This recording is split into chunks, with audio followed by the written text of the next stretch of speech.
Student first institute में आपका स्वागत है।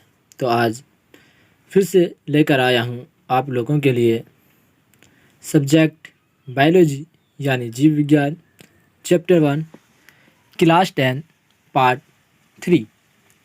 हाँ, अगर आप पार्ट 1 और पार्ट 2 भी देखना चाहते हैं तो इस वीडियो के डिस्क्रिप्शन में जाएं, वहाँ आपको लिंक मिल जाएगा।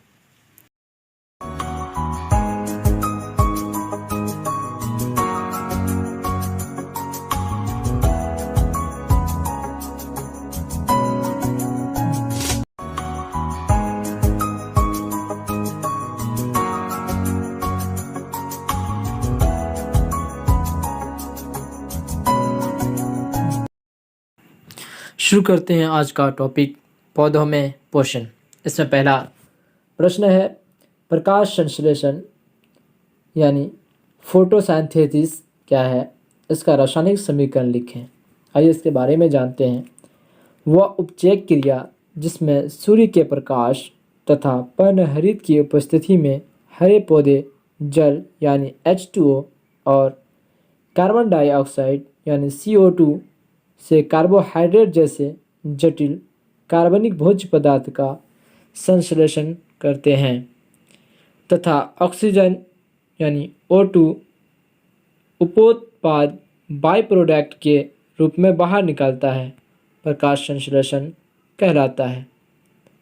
अर्थात जिस प्रक्रिया द्वारा पौधे अपना भोजन तैयार करते हैं उस प्रक्रिया को प्रकाश संश्लेषण कहते हैं। अब इसके समीकरण को देखते हैं।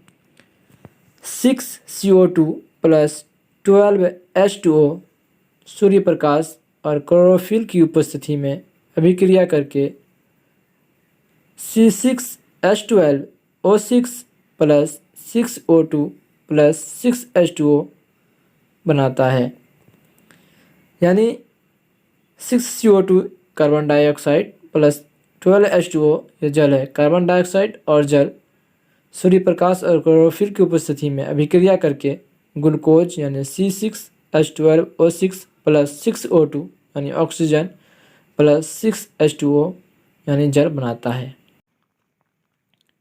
प्रश्न नंबर 2, प्रकाश संश्लेषण की क्रिया के लिए आवश्यक कच्चे पदार्थों के नाम लिखें। प्रकाश संश्लेषण की क्रिया के लिए 4 कच्चे पदार्थों की आवश्यकता होती है।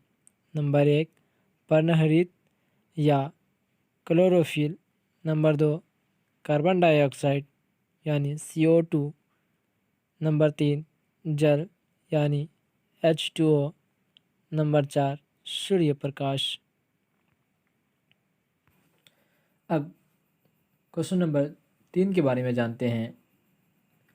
प्रकाश संश्लेषण के लिए आवश्यक कच्ची सामग्री पौधे कहाँ से प्राप्त करते हैं? तो प्रकाश संश्लेषण के लिए आवश्यक कच्ची सामग्री पौधे कार्बन डाइऑक्साइड वातावरण से प्राप्त करते हैं और जल भूमि से। इसके अलावा पत्तियाँ सूर्य के प्रकाश का भी उपयोग प्रकाश संश्लेषण में करती है। क्वेश्चन नंबर 4, प्रकाश संश्लेषण की क्रिया को प्रभावित करने वाले कारक के नाम बताएं। नंबर 1 प्रकाश की तीव्रता, नंबर 2 कार्बन डाइऑक्साइड की सांद्रता, नंबर 3 तापमान, नंबर 4 जल की मात्रा। अब क्वेश्चन नंबर 5 को देखते हैं कि प्रयोग द्वारा दिखाइए कि प्रकाश संश्लेषण के लिए पर्णहरित या क्लोरोफिल आवश्यक है। इसमें पहला पॉइंट है प्रयोग। एक क्रोटन पौधे के गमले को 24 से 48 घंटे के लिए अंधकार में रख दिया जाता है। फिर एक निश्चित अवधि के पश्चात यानी एक निश्चित समय के पश्चात इसकी एक पत्ती को तोड़कर उसका स्टार्च परीक्षण आयोडीन से किया जाता है। निरीक्षण करने पर यह पता चलता है कि वह स्थान जो हरा था वह नीला हो जाता है और पीला भाग जो चित्तीदार था इस पर आयोडीन का कोई प्रभाव नहीं पड़ा। निष्कर्ष, प्रयोग द्वारा यह स्पष्ट होता है कि हरा भाग में पर्णहरित उपस्थित था, जिससे वहाँ प्रकाश संश्लेषण द्वारा स्टार्च का निर्माण हुआ और अन्य स्थानों पर नहीं। इससे सिद्ध होता है कि प्रकाश संश्लेषण के लिए क्लोरोफिल आवश्यक है। प्रश्न नंबर 6, प्रयोग द्वारा साबित करें कि प्रकाश संश्लेषण में ऑक्सीजन गैस मुक्त होती है, यानी ऑक्सीजन गैस निकलती है। इसके लिए भी फिगर का बार बार प्रैक्टिस करेंगे तो ज़्यादा बेहतर होगा। आइए इसके बारे में जानते हैं। आवश्यक उपकरण: बीकर, कीप और प्रश्नली। प्रयोग: इसे साबित करने के लिए एक बड़े बीकर में जल लेकर उसमें हाइड्रिला के कुछ पौधे डालकर उसे कीप से ढक देते हैं। उस कीप में सोडियम बाइकार्बोनेट यानी NaHCO3 की कुछ मात्रा डाल देते हैं, जिससे हाइड्रिला के पौधे को प्रकाश संश्लेषण के लिए पर्याप्त मात्रा में कार्बन डाइऑक्साइड CO2 मिलती रहे। अब कीप के ऊपर पानी से भरी एक प्रखंडी को उल्टाकर कीप को ढक देते हैं। इस पूरे उपकरण को सूर्य प्रकाश में रखकर कुछ देर छोड़ देते हैं। निरीक्षण: सूर्य प्रकाश पड़ने के बाद हाइड्रिला के पौधे से बुलबुले निकलकर प्रखंडी के ऊपर हिस्से में जमा होते हैं तथा प्रखंडी से पानी का स्तर नीचे गिरने लगता है। निष्कर्ष: परीक्षण से यह पता चलता है कि यह गैस ऑक्सीजन है, यानी O2 है, जिससे यह साबित होता है कि प्रकाश संश्लेषण क्रिया में ऑक्सीजन गैस मुक्त होती है।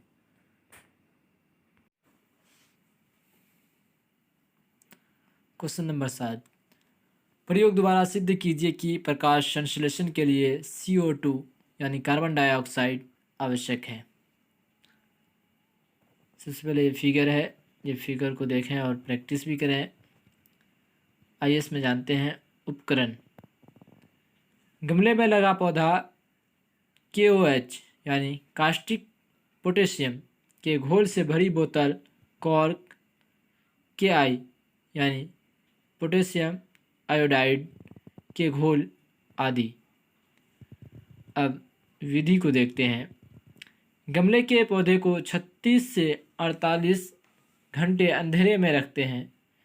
एक हरी पत्ती को चौड़े मुंह वाली बोतल में कॉर्क के बीच इस प्रकार लगाते हैं कि पत्ती का आधा भाग KOH वाली बोतल में यानी कास्टिक पोटास वाली बोतल में, आधा भाग बाहर हो। बोतल के मुंह पर ग्रीस लगाकर वायु रुद्ध कर दिया जाता है। उपकरण को कुछ समय के लिए धूप में रखते हैं। कुछ घंटे बाद पत्ती को तोड़कर पानी में उबालकर अल्कोहल से धोकर उस पर Ki का घोल डालते हैं। निरीक्षण: पत्ती का अगला भाग जो बोतल में था पीला हो जाता है, क्योंकि बोतल में रखे KOH के द्वारा बोतल की CO2 यानी कार्बन डाइऑक्साइड गैस सोख ली जाती है, जिससे प्रकाश संश्लेषण की क्रिया पूरी नहीं होने से पत्ती के अगले भाग में स्टार्च का निर्माण नहीं हो पाता है। शेष भाग स्टार्च के कारण नीला हो जाता है। निष्कर्ष: प्रयोग से सिद्ध होता है कि प्रकाश संश्लेषण के लिए CO2 गैस आवश्यक है। अगर ये वीडियो पसंद आई तो लाइक और कमेंट में अपनी मोहब्बत का इजहार ज़रूर करें और इसे ज़्यादा से ज़्यादा शेयर करें ताकि ये वीडियो हर बच्चे तक पहुंच जाए। अगर आप मेरे चैनल को सब्सक्राइब नहीं किए हैं तो सबसे पहले सब्सक्राइब करें, फिर बेल आइकन को प्रेस करें ताकि मेरे द्वारा जो भी वीडियो अपलोड किया जाए उसका नोटिफिकेशन सबसे पहले आपको मिल जाए। Thank you for watching video.